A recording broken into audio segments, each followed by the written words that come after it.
Since childhood, every book and game he owned belonged to fantasy. He was drawn to worlds of swords and magic. When a story was set in that kind of world, he could remain awake for days, absorbed in seeing it through. His name was Shinaren, a fourth-year university student. While playing, the game displayed a notification confirming that it had been cleared and asked whether the clear time should be saved to the server. He selected yes. He lifted his hand in quiet satisfaction at reaching the end. The possibility crossed his mind that the clear time might rank among the fastest in the world. Most of his days were spent preparing for employment. This weekend was an exception, deliberately set aside for a long-awaited new release, The Legend of the Seven Heroes 2. It was the second entry in a fantasy role-playing series that had already gained worldwide popularity. The premise followed a familiar structure, centered on a school and the descendants of heroes who had once defeated the Demon King. The story progressed through battles against those attempting to revive the Demon King. However, the second installment introduced an unprecedented development. The hero's closest companion killed a young girl known as a saint, throwing the kingdom into turmoil. Many mysteries remained unresolved. In the end, the Emperor issued an order for the hero to subjugate his former friend. The remainder of the story was left for the third installment. Meanwhile, Ren scrolled through comments about the game on his phone. From what he could see, other players had already finished the story as well. Doubt began to form over whether the friend was truly the mastermind. He picked up the controller again, deciding to replay the entire game for now, while also considering the possibility that a hidden skill might exist. The game displayed a prompt asking whether a special story should be started using the Demon Sword summoning skill. He paused, searching his memory for any character who might have used such a skill. After a brief moment, he selected yes. Immediately, something out of the ordinary occurred. His surroundings were suddenly swallowed by light. Strength left his body and he was unable to move. Then, he disappeared. When awareness returned, an elderly woman stood before him, examining him and noting his vitality. She sought confirmation from another woman nearby, who affirmed the observation, showing relief and hope that he would grow up safely. Ren struggled to grasp what he was witnessing. He soon realized that he had awakened as a baby, lying in a tub filled with water. His vision remained unfocused, and his body refused to respond as he intended. He tried to understand the situation, unable to determine whether this was a dream or reality. Then a memory resurfaced, the game's prompt about beginning the special story with the Demon Sword summoning skill. At that moment, he fixated on the phrase special story, unable to accept it. The situation felt impossible, yet a quiet part of him considered whether this was simply how fantasy worlds functioned. The idea formed that he might have been transmigrated. As that thought settled, the elderly woman lifted him and turned toward his mother, raising the matter of his name. It had already been decided. He was placed into his mother's arms, and his name was given as Len Ashtant.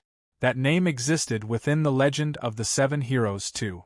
It belonged to the one who would later bring chaos to the world, the former closest companion who betrayed the main hero, a dangerous figure suspected of being the enemy's mastermind.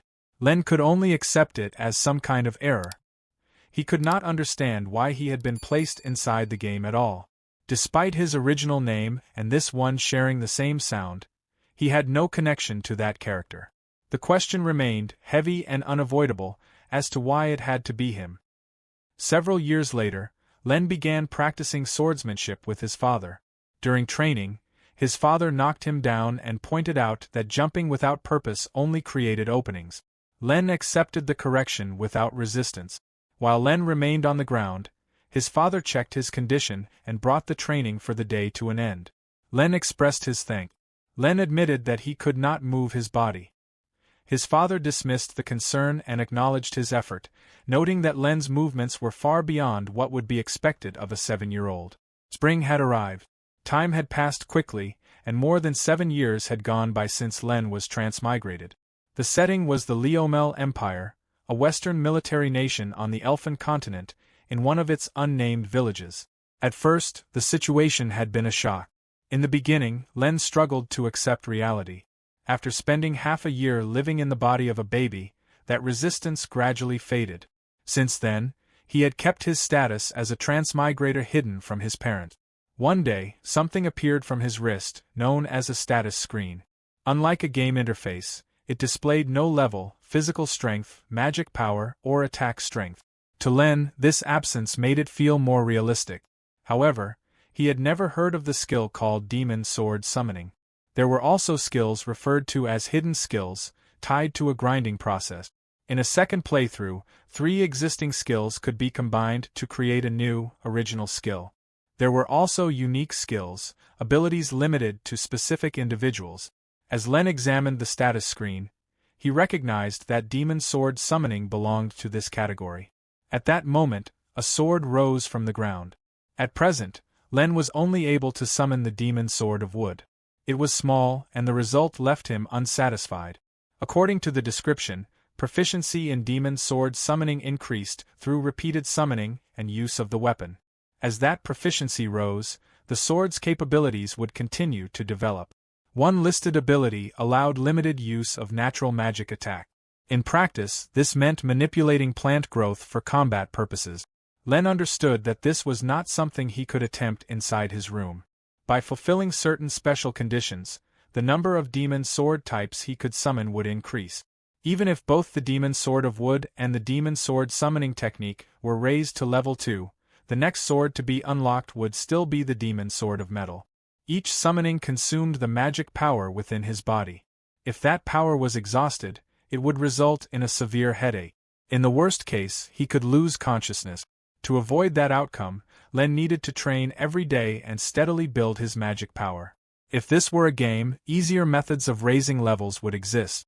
As that idea crossed his mind, his father arrived and checked whether he was already awake. Len was startled and immediately dispelled the status screen. His father lifted him up. The existence of this power clearly connected his situation to the game. That meant there was a future that had to be avoided at all costs. Even if the worst were to occur, Len resolved that, for his own protection, he had to begin training his magic power immediately. At the same time, he needed to learn as much as possible about the world he now lived in.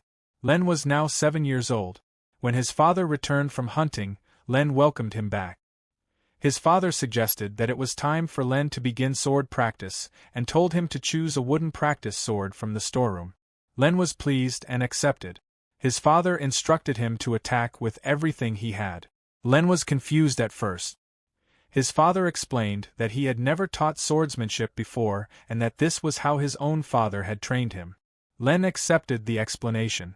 Without revealing it, Len was using the demon sword of the wood element secretly. He signaled that he was ready to begin. Len dashed forward and attacked. His father avoided the strike and pressed him to continue until his body could no longer move. Len kept attacking. The body Len inhabited possessed surprising physical strength, but it was still the body of a 7-year-old. He could not last even 30 minutes in his first session. Len collapsed to the ground, completely exhausted. His father acknowledged that he had done well for a beginner. Len expressed his thanks and asked his father to head home first, stating that he would return once he had recovered enough energy. His father agreed and told him that he would return for him later. Once he was alone, Len checked the status screen.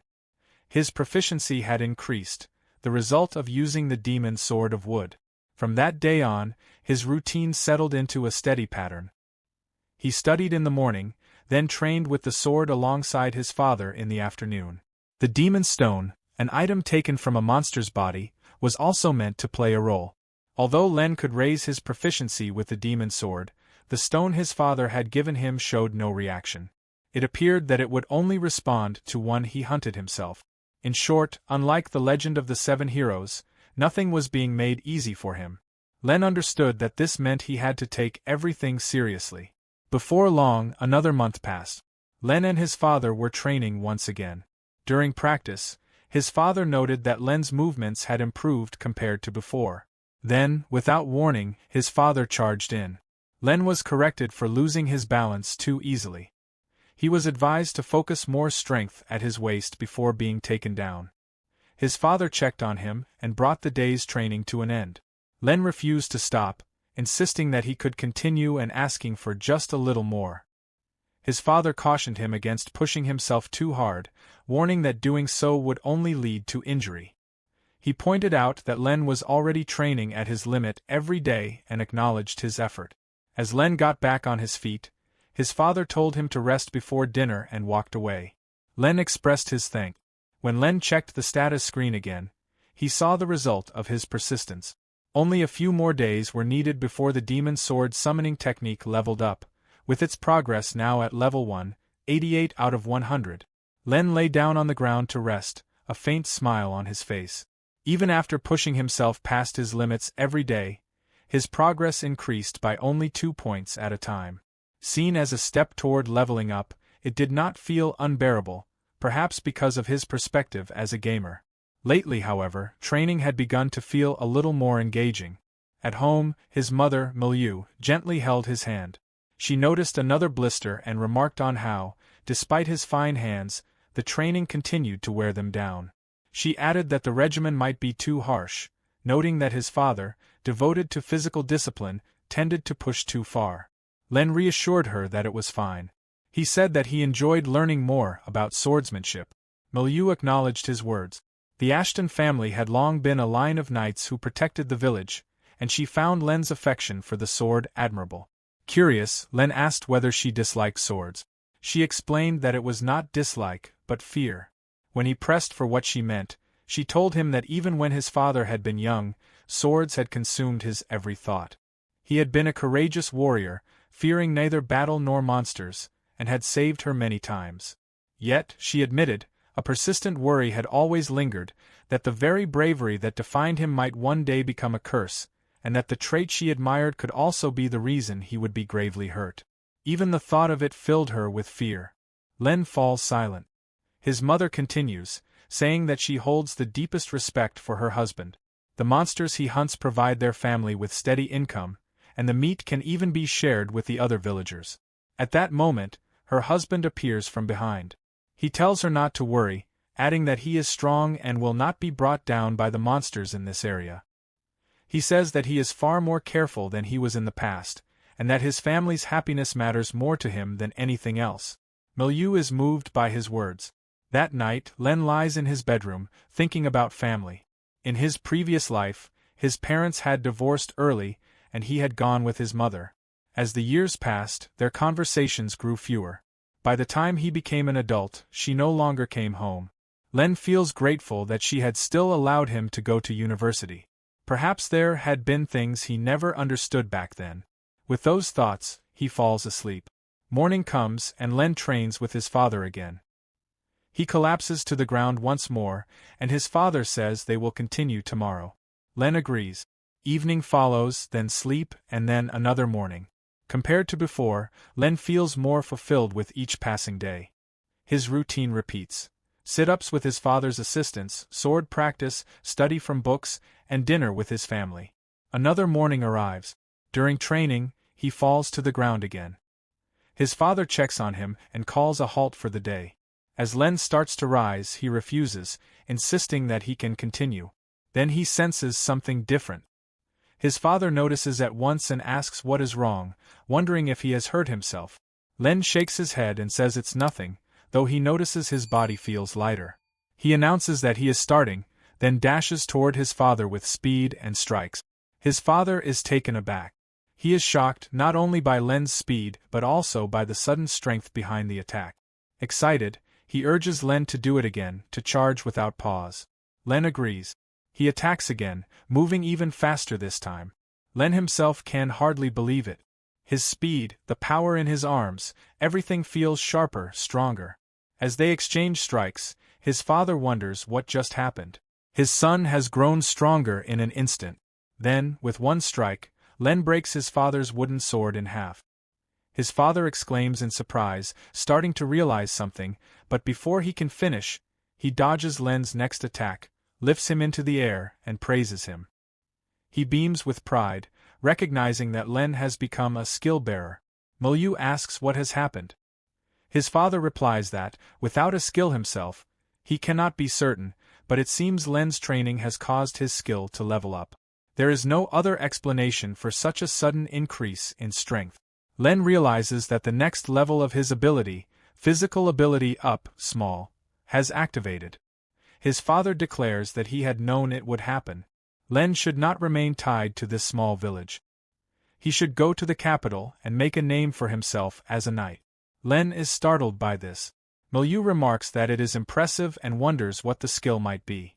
Len's father adds that if they had the money, they could go to the town church immediately to confirm it. Len shrugs and says there is no need.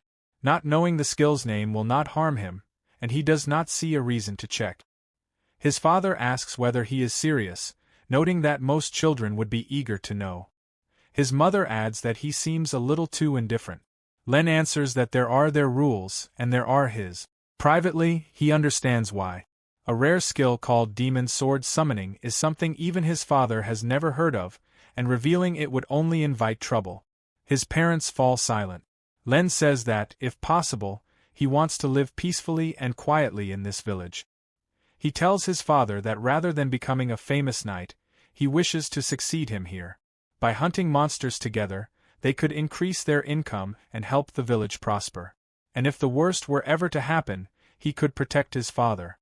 In these past 7 years, he has been happier than he ever was in his previous life, and that it is all because of the two of them. Deep down, he knows that he is no longer the person he once was. As Len, a new person has been born. He tells his father that all he wants is for the three of them to live long lives together. His father is left without words. His father embraces him, and his mother joins them. The three hold each other, and his father tells him not to be such a child. To Len, this is like a second playthrough. This time, he will cherish the time he has with his family. To prevent the future of despair, he will live a life different from the one Len followed in the game. Yet these hopes will be cut short in only a few years. In the future, he will meet the girl he was never meant to meet, and the one he is meant to kill. He will face a changing future and an unreasonable destiny. But the Len of this moment knows nothing of what lies ahead. In the northern city of the Liomel Empire's territory, an old knight named Vios approached a woman and checked on her condition. She showed no sign of trouble, only the lingering restlessness that came after training had ended. Around them, Vios noticed his men lying on the ground, already defeated by her hand. Seeing their state, he accepted that they were no longer fit to serve as her sword practice partners. The woman extended the same judgment to Vios himself, her attention briefly shifting to the armor he wore. She questioned his destination and whether something unusual had occurred within the territory. Vios revealed that he had received orders from the master to patrol the northwest sector.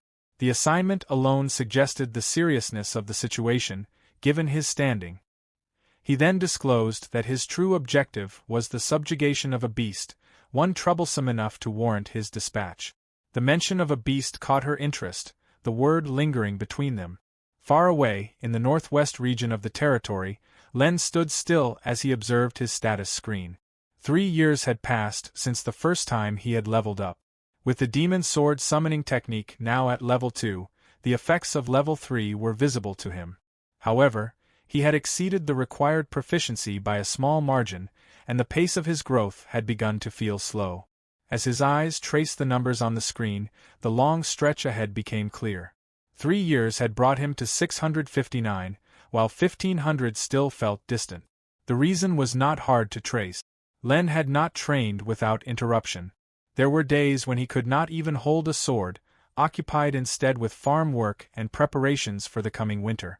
Training for only a short time raised proficiency by just 1 point. Nearby, Len's grandmother, Rig, noticed him and waved as she remarked that the young master was up early again. Len returned the greeting calmly. Even so, Len's current strength was already more than enough for him to live quietly in the village. Rig brought up how his father had been boasting about him the day before, speaking with confidence about Len someday becoming a great knight in the capital. Len reacted modestly, making it clear that he had no intention of leaving the village. Before the moment could linger, a group of mounted men appeared over a nearby hill. Rig immediately urged Len to hurry back home, recognizing them as people of Lord Baron. Len reacted with brief confusion as he followed her lead. The riders headed straight toward Len's parents' house. Vios formally apologized for the sudden intrusion. Len's father received them without alarm and asked about their reason for coming to such a remote village. From a short distance away, Len watched the scene unfold. The presence of the Baron's servants felt heavy and unfamiliar. He recognized the Baron as the ruler of the territory and understood that under feudal order, every knight served a higher-ranking noble. His father was one of the knights tasked with protecting this village. This was the first time Len had ever seen armored knights up close, and the situation made him suspect that something serious had occurred. After reading the scroll handed over by Vios, Len's father asked whether a beast had caused major damage near the village. Vios confirmed that several villages had already been attacked and that there had been casualties. According to witnesses, the creature was a small beast that moved with wind-like speed. Vios explained that patrols had been ongoing to subjugate the creature, but no solid leads had been found yet. Because of this, they were requesting Len's father to join the vigilance team tasked with watching the area. The mention of a beast lingered in Len's mind. One serious enough to require a full subjugation unit was not something he could ignore. Len's father asked about the creature's rank. Vios assessed it as, at the very least, a rank D threat. The evaluation immediately raised concern, and the weight of that classification was clear. Beasts were ranked by a neutral global organization known as the Guild, which categorized them by threat level. The scale ranged from S at the top to G at the bottom. Within that system, a D-rank beast was comparable to an early-stage boss in a game. Even a group of 5 average knights would struggle to defeat one. Len's father questioned why such a creature would appear in their area at all. The beasts normally found near the village were no stronger than rank F. Vios explained that the cause was still under investigation. To strengthen security, knights from neighboring villages were planned to be brought in. However, due to the wide range of current dispatches, reinforcements would take 20 days to arrive. The length of that delay unsettled the household. Len's mother showed visible worry, while Vios offered an apology and assured them that every effort would be made to hasten the process. Until then, they were asked to endure. Len's father accepted the situation and resolved to increase patrols around the forest with the others. Nearby, Len quietly wondered about the beast itself. If he could identify its name, he might be able to piece together something useful from his game knowledge. Len's father then suggested that the visiting men must be exhausted and invited them to rest for a while. Vios expressed his gratitude and accepted. Before settling in, he turned his attention to Len and confirmed that the boy was Sir Roy's son. Len's father acknowledged this and prompted Len to offer his greetings to the knight captain. The realization struck Len at once. The man before him was the highest-ranking knight in the territory. After some time, the knights rested, drank, and ate. Once they had recovered, the group mounted their horses and departed, leaving the village behind in quiet tension. One of the men remarked on Len's age, noting that he was 10 and the same age as the lady in Leomel territory. Vios confirmed it and added that Len was a skill-bearer. He admitted that under different circumstances, he would have tested Len's swordsmanship, and expressed his hope that the boy would remain safe until the matter was resolved. Roy responded with renewed energy, acknowledging that their days would grow busier starting now. Len asked his father if he could see the beast's wanted notice, but his father dismissed the concern and told him not to worry. He revealed that he had once hunted a rank D beast on his own. The statement stunned Len. The idea that his father had done it alone stayed with him as his father clarified that it had happened before Len was born. Len had always known his father was strong, but learning that he surpassed the combined strength of 5 knights put everything into perspective. It explained why Len had never once managed to defeat him, even without the use of skills. After that day, Len's father returned from a hunt carrying several boars. Len observed that it had been a large hunt as well. His father confirmed it and explained that, for the time being, he planned to increase the amount of prey they caught. He mentioned that the small boars living around their area had especially good meat, and that some beasts were drawn to the region precisely because of them. Len understood the reasoning. If those easy targets were reduced, the dangerous beast would have less reason to come near the village. He confirmed that his father intended to thin out the boar population. His father agreed, noting that what remained behind were droppings and footprints. With careful inspection of the animal trails, it should be manageable. After all, there was no certainty that the beast would appear in the nearby forest. Len accepted that assessment, and the conversation settled into quiet understanding. After receiving the warning from the knights, Len's father changed his routine. Instead of hunting in the morning as he usually did, he began entering the forest in the afternoon and continued until sunset. Later, inside their home, Len and his father shared the large bath. Len expressed concern that his father had been pushing himself too hard lately. He also brought up that it was almost time for him to be allowed to help with hunting. His father acknowledged the point and explained that it would have to wait until the situation with the beast settled down. His father then apologized for not being able to accompany Len during sword training. Len accepted it without complaint. Both he and his mother were occupied with processing the hunted boars, and there was little time left for practice. Letting the meat spoil was not an option. His father understood and thanked Len for helping his mother. The conversation faded, and Len grew quiet as a realization settled in. He wished that nothing would happen. This peaceful life, unchanged for more than 10 years, was something he did not want to lose. His gaze lingered on his father. Time continued to pass, day after day, until the night of the 10th day arrived. Len becomes uneasy and goes to his mother. Only then does he tell her that his father still has not returned and asks if she also thinks it is already getting late. She agrees that it is and decides to go check on him. Len immediately says that he will go as well. She tries to stop him, warning that it is already dark outside and dangerous. Len refuses to stay behind. He insists that it is too dangerous for his mother to go alone and makes it clear that he will follow even if she tries to stop him. She falls silent, remembering how often she fears the day he might be badly hurt. Len and his mother step outside together. The darkness is thick, and he can barely see anything ahead. It is his first time going out at night, and the unfamiliar shadows make every movement uncertain. She tells him to watch his footing. She points toward a distant light and asks if he can see it. That light marks the entrance to the forest, the torches placed along the bridge.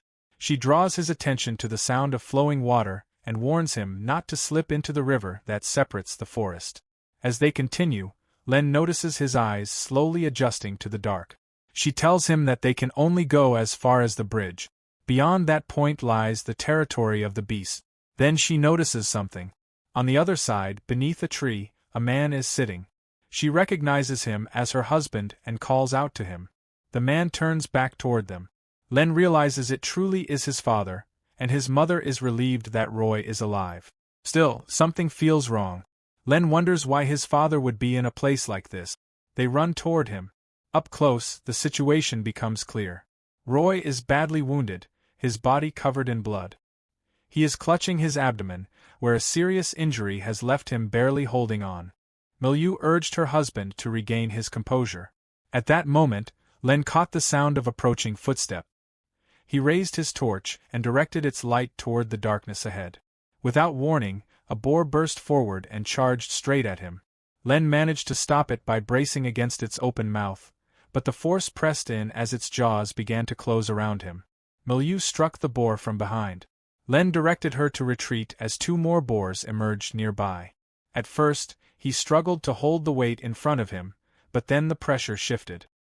He pushed back against the boar's mouth and felt it give way. He recognized the change as the effect of physical ability up, small. Len heaved the boar aside, sending it crashing into another. One of the remaining boars lunged toward Milieu, but Len moved first, delivering a swift strike to the back of its neck before it could reach her. He noted that it fell after a single blow. Another boar rushed in from behind, and Len responded with an upward strike that lifted it off balance. The boars collapsed onto the ground, and the last one fled into the darkness. Only then did Len realize that he could fight them. His strength was the result of accumulated training and acquired skills, now proving effective in real combat. Morning arrived quietly. Inside the house, Granny Rig prepared homemade medicine. Granny Rig assured Milieu and Len that they could rest more easily. Roy's condition remained unstable, but it had finally settled for the time being. Milieu expressed her relief and gratitude, thanking Granny Rig and also Len, acknowledging that she would not have been able to bring Roy back without his help. Len shared her relief, grateful that his father had pulled through. Still, the situation did not sit right with him. There was no reason his father should have been injured so severely by monsters that week. It suggested an encounter with one of the wanted monsters. Len considered the possibility that such creatures were still within the forest, while reinforcements were not expected for another 10 days. He reflected on what might happen if such a monster reached the village. The safety of his mother and the other villagers weighed on him, and he began to consider what he could do in the meantime. Len crossed the bridge and continued forward. Along the way, he noticed something familiar ahead. It was the small boar from the previous day. He recognized that it had not yet been taken by other monsters, which eased his concern. If it had remained any longer, it could have attracted one of the wanted monsters. He decided to move quickly and bring it back. A white wisp of spirit energy rose from the boar's body. Len was caught off guard as the energy flowed directly into his bracelet. It was drawn into his bracelet, and when he checked the display, he confirmed that both the demon sword summoning technique and the demon sword of wood had increased in proficiency by 2 points. He understood that this came from absorbing the magic power contained within the demon stone inside the monster. As he carried the boar home, he reflected on the change. The bracelet had never absorbed such power when he was younger. It appeared to respond only when he personally hunted the monster. After returning home, Len approached his mother and told her that there was something important he wanted to discuss with her. He explained that starting the next day, he intended to take over his father's duties. The declaration startled his mother, and fear showed in her reaction. Len made it clear that he understood the danger involved. Still, as a member of the Ashton family, he believed that protecting the village was his responsibility, just as it had been his father's. His mother objected, emphasizing that no matter his strength, he was still only a child. Len pressed on, pointing out that with his father injured, he was the only one left in the village capable of standing against the monsters. His mother fell silent. Len acknowledged that what he was asking was unreasonable. Even so, until reinforcements arrived, he asked her to allow him to protect the village and its people. His mother was left without words. That night, Len's mother showed no sign of sleeping. By the following morning, she set a clear condition. As long as Len returned before dusk, he would be allowed to enter the forest. Len kept her instructions firmly in mind. He was not to venture into the deeper parts of the forest, and if he ever lost his way, he was to use the Tsurugi Rock, also known as the Sword Rock, as a landmark. The name lingered with him as he moved forward. After walking through the forest for about an hour and a half, a massive rock came into view, tall and sharp, its shape resembling a sword planted upright in the ground. As Len glanced at the sword he carried, another thought surfaced. He had yet to test the demon sword of wood's attribute, natural magic, small. In the game, there had been a powerful boss known for wielding natural magic, and the memory stood out clearly. A sound rustled through the bushes. A small boar suddenly ran toward him. The sudden movement caught him off guard, but he quickly recognized it as another young boar. Len focused on how to use magic and attempted to activate it. A sprout pushed up from the ground, followed by more growth as vines extended outward. The plants wrapped around the boar, tangling its legs and halting its movement completely. The result exceeded his expectations. As he looked at the trapped boar, he found himself unwilling to prolong its suffering. He resolved to finish it with a single strike. Though it consumed magic, natural magic proved easy to control. The encounter became an opportunity to practice, using the charging boar as a test subject. Some time later, back in the village, a man stared in disbelief. On his first day alone in the forest, Len successfully hunted 12 boars. On the second day, he brought down another 12, this time small bears. By the third day, the number increased further. By the fourth and fifth days since he began entering the forest, Len continued to raise his hunting count. Throughout that time, he encountered no sign of the wanted monster. As Len checked his status screen, he noted that the demon sword of metal would soon be unlocked. The realization left him quietly anticipating what would come next. That night, he returned home as usual. Inside the house, Granny Rig turned to Milieu and explained that Roy's condition had taken a turn for the worse. She took over his care and asked Milieu to wait outside. Len looked to his mother, sensing the change. She remained silent for a moment before explaining that Roy's condition had deteriorated since dusk. A large amount of precious medicinal herbs had already been used, yet his life was only barely being sustained. The news shook Len. He pressed for a reason, but Milieu could only respond through tears, unable to explain why it had happened. Inside the room, Granny Rig realized that their supply of medicinal herbs was nearly exhausted. By the end of the night, nothing would remain. She stepped out and instructed Milieu to retrieve a formula box from her home, noting that her husband would know where to find it. Milieu understood immediately and moved without hesitation. Left behind, Len stood restless, his thoughts fixed on his father's condition. He turned to Granny Rig and asked whether there was anything he could do, wondering if the herbs might still grow somewhere nearby. Granny Rig explained that no such herbs remained in the surrounding area. Long ago they had grown at the base of the Tsurugi rock, but they had disappeared during a brutal winter several decades earlier. The word struck him hard. Len's attention shifted to the herbs laid out on the table. He asked if those were the same plants. Granny Rig confirmed it, then apologized and urged him to wait outside while she continued tending to Roy.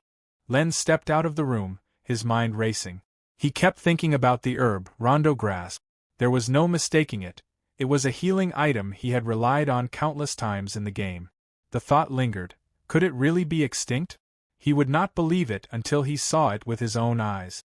Night in the forest was dangerous, and every step carried greater risk, but he could not hesitate. If he did nothing, his father would die. He ran through the darkness, pushing himself toward Tsurugi Rock. When he arrived at its base, he scanned the area. As he had feared, no rondo grass remained at the foot of the rock. His gaze shifted upward to the peak. He considered the climb and realized he could use natural magic to help him. Without hesitation, he summoned vines to grow along the rock face and used them to ascend. After some time, he spotted an unknown grass growing higher up. Reaching the peak, he discovered a cluster of rondo grass. Relief washed over him. It was not extinct after all. With enough gathered, he was confident he could save his father. Nearby, he noticed something that made him pause. Bones, scattered remains of the little boars. Their placement was odd, so high on the rock. As he examined more closely, he saw ornaments among the bones. A chill ran down his spine. The unease followed him as he began to descend. On the way back, 3 little boars appeared in his path, and Len struck them down swiftly. But something felt off. The boars seemed terrified, as if fleeing from something beyond him. A loud, labored breathing reached his ears. When he turned, he saw it, the monster atop Tsurugi Rock. Finally, he understood. This was the wanted monster. It was unlike anything he had seen before. White in color, it had 4 tails and 6 eyes, radiating a presence that marked it as a D-rank unique, a Chief Wolven. The Chief Wolven stood at the peak of D-rank beasts, a unique monster whose defeat granted rare rewards. Len moved at full speed to put distance between them. When he glanced back, nothing followed at first. Then the Chief Wolven charged without warning. Len evaded the rush and vaulted onto a tree. The beast struck again, and Len avoided the follow-up just in time. The gap in speed was immediately clear, and the threat went beyond raw movement. This was no ordinary beast. Before the realization could fully settle, the Chief Wolven vanished from sight, leaving Len momentarily caught off guard by its sudden absence. The creature wielded wind magic, gathering air around its body to form invisible hands. With them, it could steal items and launch unseen attacks. This was not an enemy he was meant to confront at his current level. Against such an enemy, retreat was no longer an option. The Chief Wolven would not allow him to escape, forcing Len to consider how his current self could survive this fight. His natural magic lacked sufficient power for a direct confrontation. Closing in toward its stomach became the only viable approach, despite the risk of failure. As he watched closely, something stood out. One of the Chief Wolven's legs showed damage. The wound suggested an earlier clash, likely left by his father. That realization connected everything. It explained how his father had escaped and why the beast had not advanced on the village. The memory of his father surfaced, fulfilling his duty as a knight. Len steadied himself, understanding that this was not the place to give up. At that moment, the Chief Wolven unleashed a massive roar, the sound carried forward by a violent surge of wind. Len remained composed as he placed a hand against the ground, searching for a way to draw upon nature magic. Vines and leaves burst forth, rising to shield his body. The protection barely held before collapsing under the force of the chief wolven's roar, though the spreading vines managed to entangle the beast's movement. Even a brief pause was enough. Len launched himself forward with everything he had and brought his wooden sword down on the chief wolven's head. The impact shattered the weapon on contact. The magic sword of wood broke apart, leaving him stunned by the sudden loss. He attempted to summon the weapon again as the chief wolven prepared to counterattack. The magic responded, and the sword reformed in his grasp, but a sharp pain tore through his head immediately after. The strain drained his mana far faster than expected, likely worsened by forcing the resummoning of a destroyed weapon. In that opening, the chief wolven struck. Its jaws closed around Len's body, lifting him off the ground. Even as he was caught, his eyes caught sight of the wounded leg. With the little strength he had left, he drove his wooden sword into that injured spot. The chief wolven recoiled and hurled him away, slamming him into a tree. Len fell hard to the ground below. The beast turned toward him, its anger unmistakable. While still down, Len cast nature magic once more, vines and leaves wrapping around him as a barrier. The chief wolven advanced and tore through the plants with its fangs, ripping the protection apart piece by piece. Within the failing cover, Len's strength continued to drain as blood flowed freely. Losing consciousness became a real possibility. He reached for a rondo grass, recognizing that he could use it to recover. The thought of his father surfaced immediately, reminding him of how limited the supply was. After a moment of hesitation, Len steadied himself and chose not to use it, knowing there might not be enough left for his father. Len's focus sharpened as he reminded himself of why he had come. The chief wolven drew closer, relentless in its pursuit, but his attention fell on his bracelet, an unexpected tool left for him. The beast paused briefly, then Len seized the moment. He sprang forward, bursting from cover, and ran despite his injuries.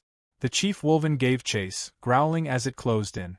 Glancing back, Len signaled it to wait, and the creature became entangled once more in vines and leaves, buying Len precious seconds.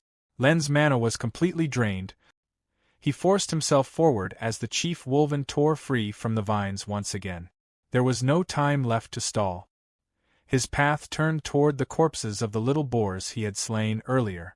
Only 3 more were needed. If their magic stones were absorbed, the magic sword of metal would finally unlock. The chief wolven closed the distance from behind, its presence pressing in with every step. The magic sword of wood had already proven insufficient. With no other options remaining, Len committed fully to his plan. He hurled the wooden sword toward the chief wolven. The beast avoided the weapon, but the sword activated midair. Vines erupted outward, spreading rapidly and binding the chief wolven once more, restricting its movement just long enough. Len reached the magic stones and began absorbing their power. As the energy flowed into him, a quiet memory surfaced. His family standing together, arms wrapped around one another. The image steadied him. Saving his father remained the reason he could not fall here, and that resolve held firm as the absorption continued. The absorption completed, power coursed through Len. There was no room for doubt, he would not lose here. As the chief wolven lunged, he formed a brilliant energy to summon the leveled-up sword. Channeling every ounce of his remaining strength, he drove it straight into the monster's mouth. The sword blazed with light, piercing from its jaws through to its head, a final, decisive strike. The sword drove through the chief wolven's head, and the monster collapsed. Len now held the magic sword of metal. He knelt beside the fallen creature as the weapon absorbed the magic stone embedded in the chief wolven. Exhausted, Len's body refused to move. He clutched his bag tightly, his thoughts drifting to his parent. In the distance, a group of horsemen approached. One of them noted the cry of a beast coming from this direction. Len watched as they drew closer, arriving at the site where the monster had been slain. The horsemen then rode to the Ashton household. A man knocked on the door, announcing their presence. Milieu opened it to find knights from Clausel. One of them explained there was no time to waste and requested to quickly take Len to his room. Milieu froze at the sight of her badly injured son. When she asked what had happened, the knights explained they had only just arrived. One of them lifted Len's bag, noting that he had been desperately holding onto it, suggesting it might contain something important. Milieu opened the bag and discovered the rondo grass. Realizing her son had gone out to retrieve it, Tears came to her eyes as she embraced him. That night, news spread through the Leomel territory. A knight reported Len Ashton's feat. Vios reacted with surprise as it became clear Len had defeated the Chief Wolven alone. A lady arrived, inquiring about the Chief Wolven. She was informed that a boy capable of defeating a D-rank beast single-handedly now stood within their territory. 2 months had passed. Len checked the progress on his status screen, examining the magic sword of Bandit. Its design felt more like finger armor than a traditional blade. Wandering through the forest, he reflected on the unexpected reward of defeating the Chief Wolven, a new type of magic sword. As he searched for treasures and climbed Saruji Rock, a voice called out to Lord Len. A knight appeared, noting that Len was still not in full condition. He reminded Len that they had asked to be notified before entering the forest. Len apologized. While riding together, Len expressed that he had survived thanks to the knights arriving sooner than expected, offering his thanks. The knight responded that hearing this made the rush worthwhile and admitted surprise at Len's physical strength. The conversation turned to the bag Len carried. Before the knight could finish his question, Len confirmed its contents: treasures taken from the Chief Wolven. He explained his plan to sell them to support the village, though he hesitated over potential taxes. The knight reassured him. This year's reward included a tax exemption, and the Chief Wolven's materials were highly valuable medicinal resources. Len's intended sale at a slightly higher price would allow the village to thrive for decades.